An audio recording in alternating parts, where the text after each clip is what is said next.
দেখো পাপার জন্য যে কেনাকাটা করতে গেছিলাম, তো কি কি নিয়ে এসেছি, মানে কি কি জামা ওর জন্য নিয়ে এসেছি দেখো। আর সেরকম ভালো জামা না পাইনি, যেহেতু জুডিওতেও গেছিলাম ওখানেও পাইনি, তারপরে কসমো বাজারে গেছিলাম ওখানেও পাইনি, তারপরে আরও দু একটা দোকানে গেছিলাম। তো এখন সবাই বলছে যে ফুল হাতা জামা প্যান্ট এখন পাওয়া যাবে না, এখন যেহেতু গরমকাল, তো শীতকালে ওটা ভালো পাওয়া যাবে।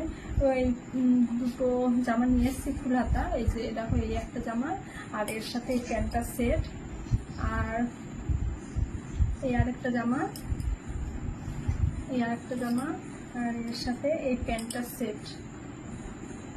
আর হচ্ছে আর একটা জামা আমি নিয়ে এসেছি। এই জামাগুলো আমার খুব পছন্দের, মানে খুব ভালো লাগে বাচ্চাদের এই জামাগুলো পরালে। তো এই যে দেখো, এখানে বোতাম সিস্টেম আছে, তো এই বোতামটা খুলে এইভাবে মাথার উপর দিয়ে পরানো যাবে।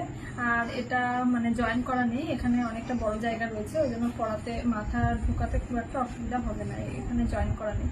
তো এই জামাগুলো বেশ ভালো লাগে বাচ্চাদের পরালে, ওই জন্য আমি এই জামাটা শখ করে নিয়ে এসেছি। যাই হোক, তো জামাগুলো কেমন হয়েছে কমেন্টে অবশ্যই জানিও। তো সেরকম ভালো তো পাইনি, এখন যা পেয়েছি এই দুটোই নিয়ে এসেছি। ও যেদিন খুব ঠান্ডা, মানে বৃষ্টি মিষ্টি হয়, তো সেই দিন খুব ঠান্ডা হয়, সেই দিন ওকে পরাবো। এমনিতে তো নর্মাল জামাই পরবে। তো যাই হোক, চলো টাটা।